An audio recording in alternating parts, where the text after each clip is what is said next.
Uh, Alright, sumari na po kayo mga kapatid. Praise God. Hallelujah. So, we will proceed to our Sunday school. Right, for the year. This is the first Sunday of the year 2026. So, alam niyo mga kapatid, sabi dito sa ating pag-aaral, no?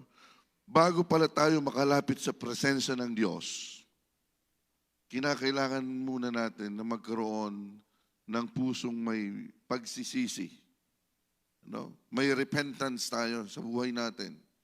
Otherwise, kung puno ng kung ano-anong meron dyan sa spirito natin na hindi pa natin napagsisihan, hindi po tayo makakalapit sa presensya ng Diyos.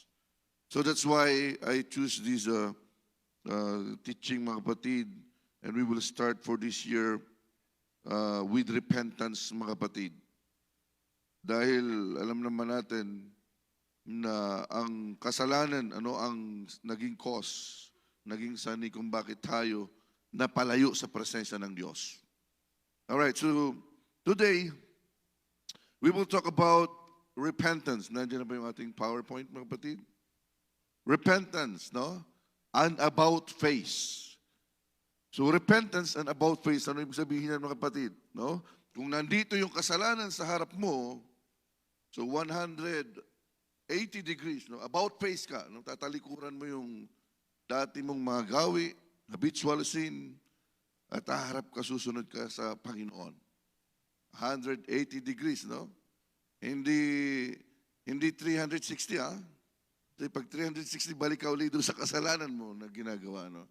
So, repentance and about face. So, sa kauna-unahang pagkakataon, mga kapatid, repentance, sino ba yung mga nangharal ng repentance, sa Biblia? Who preach repentance? So the call repentance begins at the very introduction to the New Testament with John the Baptist ministry. Kilala natin si John the Baptist, no?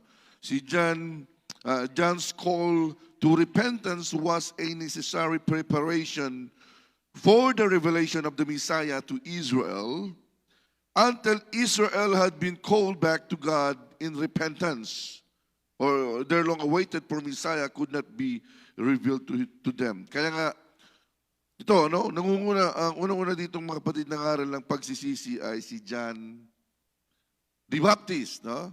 He preached about baptism of repentance. So bakit niya ipinangaral yon? Kasi kung hindi ipapangaral ang baptism of repentance, hindi mahahayag sa kanila ang Misaya, ang ating Panginoong Jesucristo.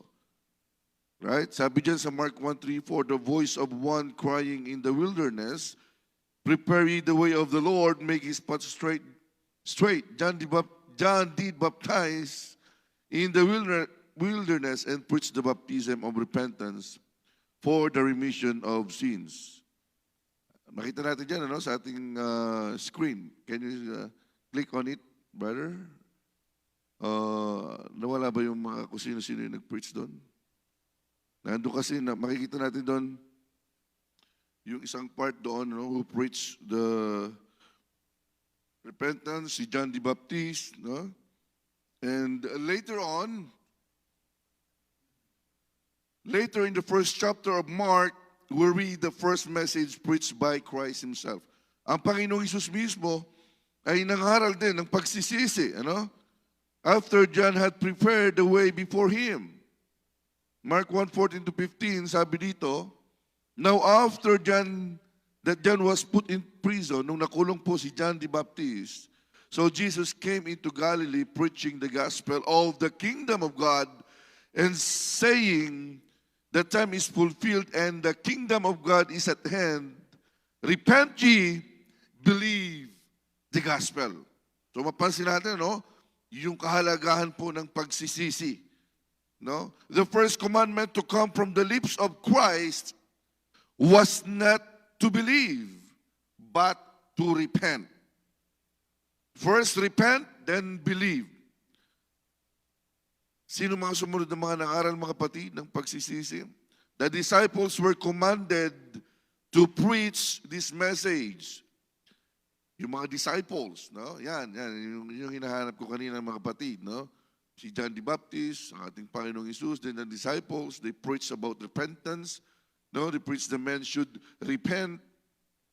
Apostle Peter, repent and be baptized in Jesus' name, and should come to repentance. And Apostle Paul also, repentance toward God, repent and turn to God. So, mapapansin natin na ang lahat po ng mga apostles, maging ating Panginoon Jesucristo, ang unang ipinangaral nila ay ang pagsisisi.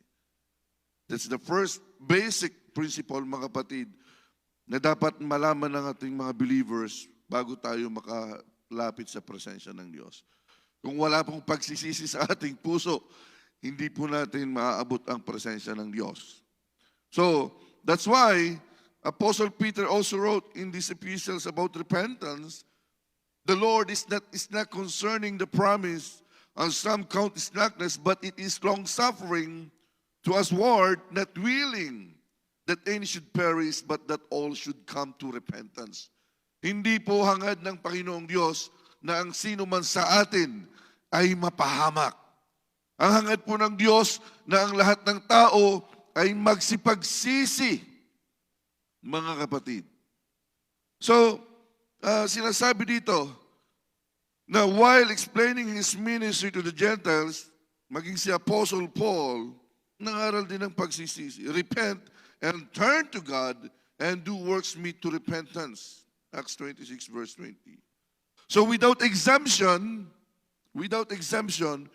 throughout the entire New Testament, repentance is the response of the man to the gospel demanded by God. Right?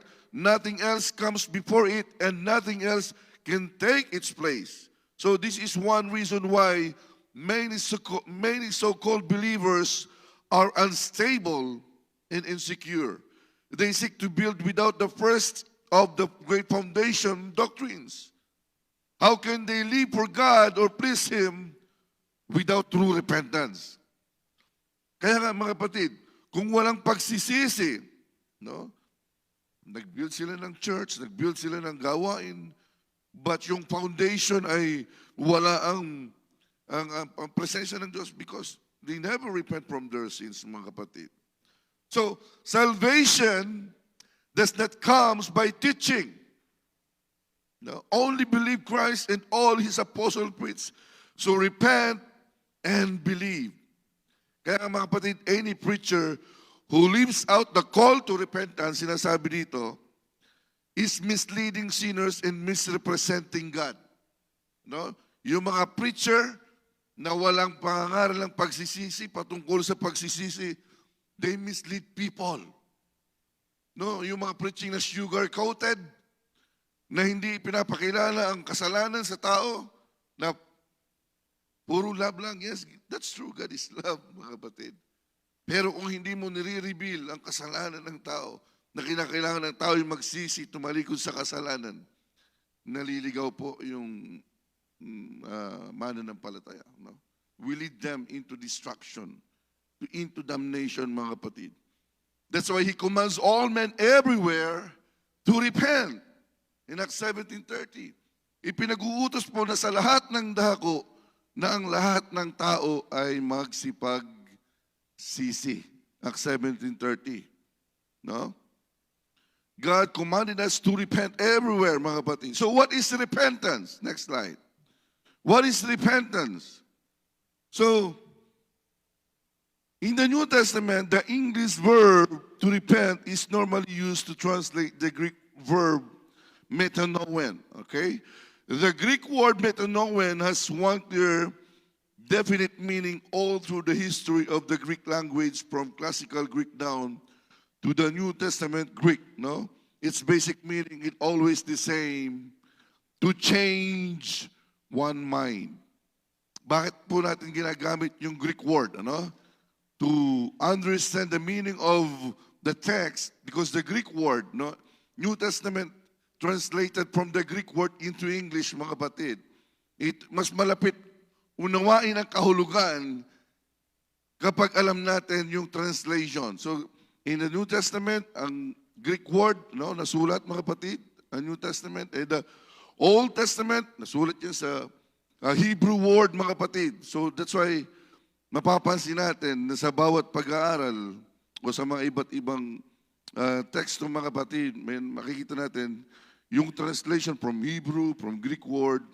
It is for us to easily understand the true meaning, mga kapatid. Hallelujah, ng ating binabasa o pinag-aaralan. Okay, so in the Old Testament, sinasabi dito, mga kapatid, the Hebrew word used to describe repentance or neham, means to feel sorry, to lament, to grieve, to sigh, or to groan. And there's another one na sinasabi dito na the word literally refers to difficulty in breathing while one experiences intense emotion. So the results of the emotion urge us a change of our behavior and character. And the other one is, how to pronounce it? Shub, no? Shub, no? Means to turn back to make a radical change in attitude towards sin and God.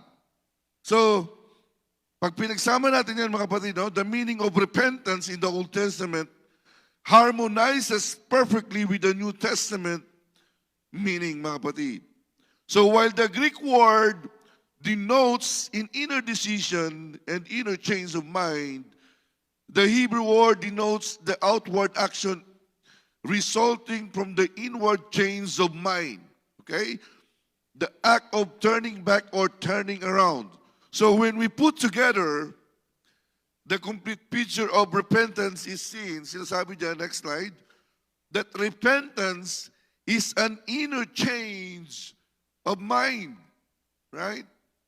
Is an inner change of mind which brings about an outward turning back or turning around to move forward in a completely new direction. So it is an entire change of mind resulting in a total change of life. So yun ang kahulugan, mga kapatid, ano? Repentance in the Old Testament, in the New Testament. Yung totoong may nakikitang pagbabago sa buhay natin, mga kapatid. However, repentance is not an optional. Ang repentance po ay hindi, wala naman akong kasalanan, wala naman akong inaagrabyado na tao, bakit ako magsisisi, di ba? But we all know that we are a sinner, mga kapatid. Sabi ng scriptures, di ba? We are all fall short of the glory of God. No, Romans 3:23. So, repentance is not optional.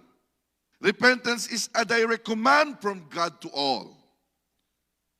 Acts 17:30, God now commanded all men everywhere to repent. Ipinag-uutos po ng Diyos ng lahat ng tao ay magsipagsisi sa lahat ng dako.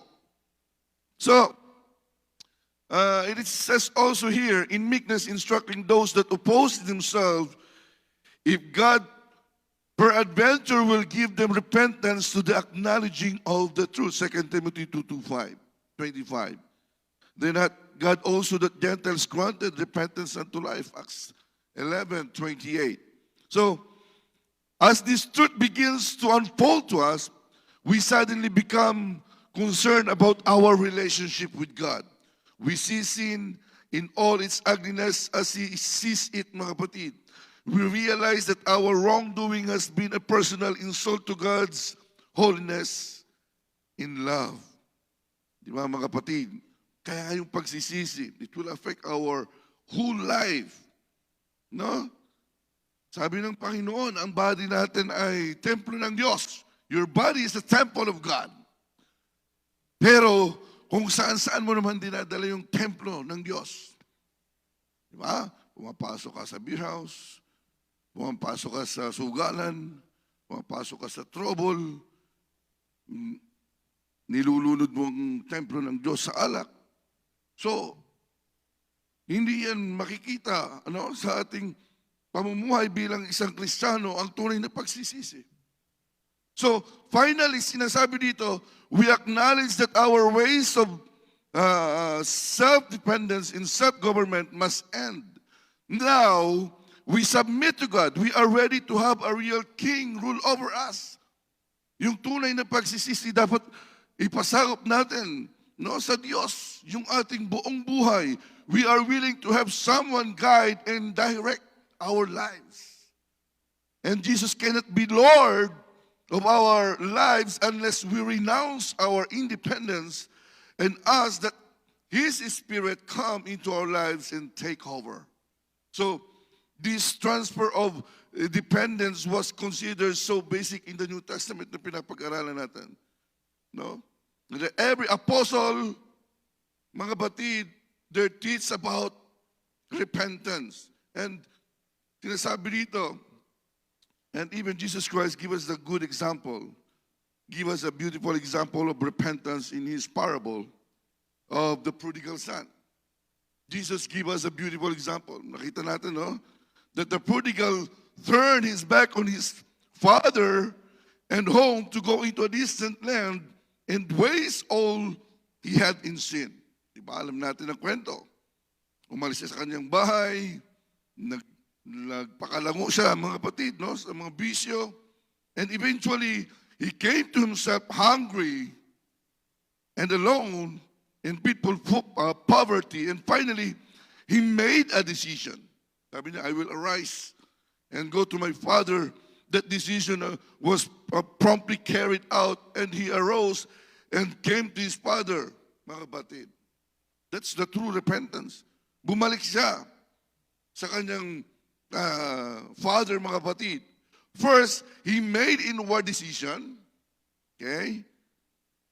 Then, the outward act of doing that decision, the act of turning back to the Father in home. That's the true repentance, mga kapatid. Lord, nagsisi na ako sa aking mga kasalanan. But, you have to act on it. Kailangan mong ipakita yung totoong pagsisisi. Tumalikod ka sa iyong kasalanan. You have to turn away from your wicked ways. So, in His natural, unregenerate, sinful condition, every person born into His world has turned his back on God, His Father, and on heaven, His home. So sinasabi dito, mga kapatid, that every individual who takes the course, sinasabi dito that it is essential that he stop, change his mind, change his direction, turn back, turn around, face the opposite way, and look toward the direction of God and His home. So the first essential act, it is called in the world of God, in the Word of God, repentance. So it is the sinner's first move to be in harmony and unity with God. That's why the introduction natin ganyan, mga kapatid, no? Hindi po tayo makakalapit sa presensya ng Diyos, no? Kung wala tayong pagsisisi sa ating puso. Hindi natin mararamdaman ang presensya ng Diyos. And how does repentance differ from remorse? So other passages in the Bible use the word repent in a different sense. In a different sense. Sinasabi dito, kilala natin ito, no? So when Judas Iscariot saw that Christ had been condemned to death, he afterwards repented of his part in the betrayal. But the problem is, Judas, no, it says here, Judas which had betrayed him, when he saw that he was condemned, he repented himself. He brought again the 30 pieces of silver to the chief priests and elders, saying, I have sinned, and that I have betrayed the innocent blood. Matthew 27, 3-4. Diba? Binalik niyo yung kanyang silver. Nagsisi siya. The Greek word used here for repent is metamelian. Metamelian. Right? So it denotes what many people wrongly interpret as the meaning of repentance. Listen to this, mga kapatid, no? So, without a doubt, Judas felt intense anguish and remorse. Yet, he did not experience true scriptural repentance. Scriptural repentance. He did not change his mind, his course, his direction. Instead of returning to Jesus for restoration, he went and changed, he went and hung himself. Judas' remorse and despair led to self-destruction. Yes, nagsisi si Judas, but the problem is he didn't approach Jesus, and he never asked for forgiveness, mga kapatid. Hindi siya humingi ng tawad sa Panginoong Hesus. Sa halip ang ginawa niya, tumalikod siya at binigti niya yung sarili niya, mga kapatid. He hung himself. So, that's another way of repentance. So, we call it remorse, no? In contrast, Peter wept bitterly when he discovered how terribly he had denied the Lord. Alam natin ang kwento, no? When Peter denied Jesus Christ 3 times. Right? But, it is different, mga kapatid. He did not stop with emotions of regret. He changed his ways and found a deeper relationship with his Lord than he had ever known, mga kapatid, no?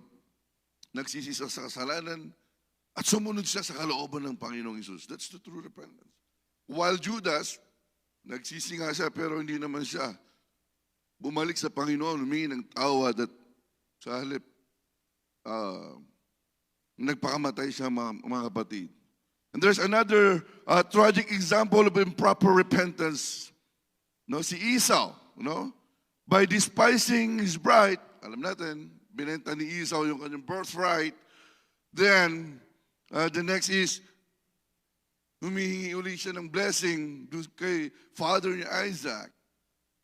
But his father Isaac rejected his request. And what happened? He rejected his request kasi hindi man lang siya nanghingi ng sorry o ng pagpapatawad dahil ibinenta niya sa kanyang kapatid yung kanyang birthright, no? Pinalit na doon sa 1 bowl of lentil soup. So, yun makita natin. Though he saw this carefully with tears, yet he was rejected. Why? Because he found no place of repentance, or he found no way to change his mind. Here is further evidence, mga kapatid, that strong emotion is not necessary proof of repentance. Kahit paano nung emotion meron dyan sa buhay mo, maglupagi ka dyan, iyak ka dyan, but that's not the proof of true repentance. Kung pagkatapos doon ay balik ka na naman sa dati mong ginagawa, no point. It's the same thing again and again. Right? So, remorse, listen to this, remorse is a feeling of a deep regret, of hopelessness, and even despair. Okay? But it does not lead to real change. It does not help us to believe God. So repentance, however, causes us to turn away from sin and help us to have faith in God, to be filled with His Spirit. Right? So remorse is destructive. It turns us against ourselves. And repentance gives life by helping us turn to God, mga kapatid. That's the difference. Right? Remorse, yes, you feel grief, deep emotions. But if there's no action, it is the same thing. Repentance, the true repentance, when you put you have to act on it, no? Isasagawa mo ito, mga kapatid, yung pagsisisi. Right? So, how does repentance differ from reformation? Right? How does repentance differ from reformation? Reformation, it says, it changes only the surface or the bad habits men can see. Yun pala, no? Yung reformation, yung nakikita lang natin, no? Sa panlabas. yung mga attitude, bad behavior, habits, no? But repentance changes the heart.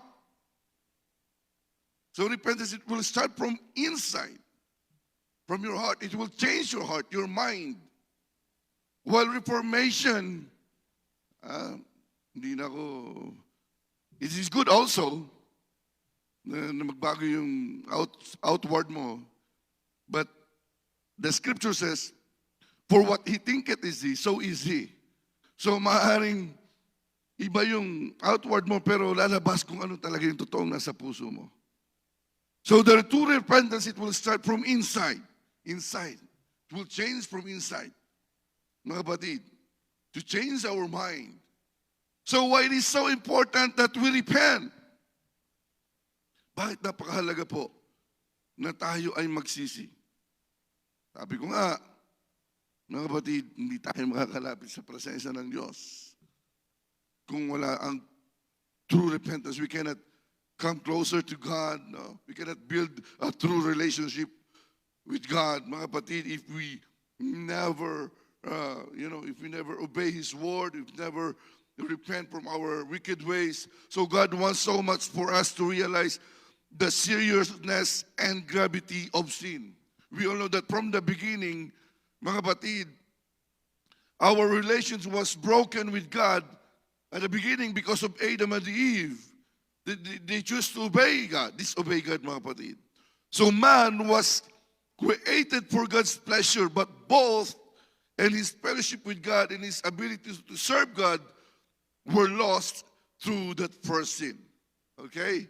That's why, sinasabi dito mga kapatid, that all those good purposes for the creating of mankind can only be realized by man's reconciliation to God. This means we must be restored to that original condition in our spirit, soul, and body.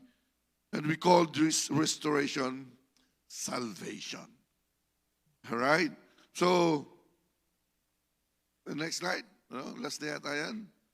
Makita natin that the repentance, sinasabi dito, is our first step in helping us get back to God. Napakahalaga po niya, no? Kaya nga, for this 2026, kung may mga bagay pa tayong hindi na pagsisihan, mga kapatid, we should, mga kapatid, come to repentance, mga kapatid. Since God is so perfect in holiness, He cannot tolerate the presence of sin. In man's sinful condition, he cannot even approach God directly or be accepted. So before God can look upon man, the sin question must be solved. He works is all out by using a substitute sacrifice for our sin. Right? Makita natin, di ba, sa Old Testament, animals were killed and their blood was accepted as a covering for sin, but this was only temporary. God had a better plan, and that it was for Jesus Christ to become the Lamb of God, and He died in our place. His blood was perfect. The sacrifice of Christ dying on the cross was good enough to completely remove and send away our sins. And God accepted the death of His own flesh and blood as the full payment of all sin forever.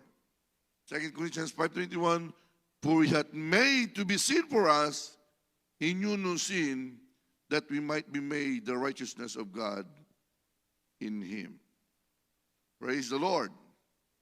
Shall we stand, mga kapatid? So, that's our, it's a good reminder for us, mga kapatid, no? Repentance. Repentance, mga kapatid, kasi God, we are commanded to repent, mga kapatid, everywhere. Wherever you are, we should repent, mga kapatid. Hallelujah. Minsan papalakpakan natin ng Panginoon, mga kapatid. Praise the Lord. God bless everyone. Thank you, Pastor Nerwin. God bless everybody. Thank you so much, Lord God, for this wonderful day, mga kapatid, na ibinigay ng Panginoon sa atin, mga kapatid, despite the weather.